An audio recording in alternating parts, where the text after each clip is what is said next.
Is a lie you have told that has gotten so ridiculously out of hand that you've had to keep building on it and is now a part of your life?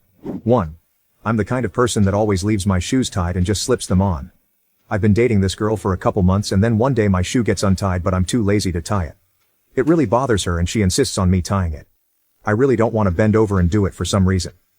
It was around the time when Liam Neeson got his shoe tied by Olivia Wilde and I was crazy jealous because I really liked Olivia Wilde since watching House. She eventually asks me, "Don't you know how to tie your shoes?" In my head I'm seeing Liam Neeson getting his shoes tied by Olivia Wilde and how badass it looks. So I say no, I never learned how, you can't tell anyone. To this day when my shoe gets untied in public she will pull me off to the side away from other people and secretly tie my shoe. For some reason it makes her happy and it's the sweetest thing ever. I can't understand how she would even tolerate a grown man who doesn't know how to tie his own shoe. I'll never be Liam Neeson cool, but I've found my Olivia Wilde. 2. When I was 10 I learned I could make myself throw up. So I used this to get out of school for like 2 weeks. My parents couldn't figure out what was wrong with me because I didn't have a fever or anything. My aunt had the idea that I was allergic to red food dye because her grandson, my second cousin, was. I just kinda rolled with it, and so for years my house never had red Gatorade, strawberry Pop-Tarts, etc. I eventually told my parents I was faking it when I turned 20, they were not amused. 3.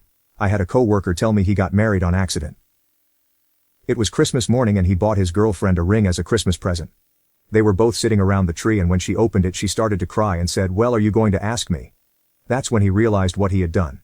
He got down on one knee and asked her to marry him. Moral of the story, don't ever buy a ring for a girl unless you are planning on marrying her. 4. A girl I lived with 2 years ago thought I was stealing her yogurt out of the fridge. I told her it couldn't have been me since I'm allergic to dairy, and now I still can't eat dairy in front of her or anyone from that friend group. She even made me a dairy-free cake for my birthday. The guilt is eating me alive. Update. Yeah, I ate the fucking yogurt and it was delicious. No regrets. 5. I am a professor and many times I will tell personal stories in an effort to demonstrate tough concepts. About half of these stories I made up at some point. I don't remember which ones are real and which ones are lies. So I just go with them and don't worry about it.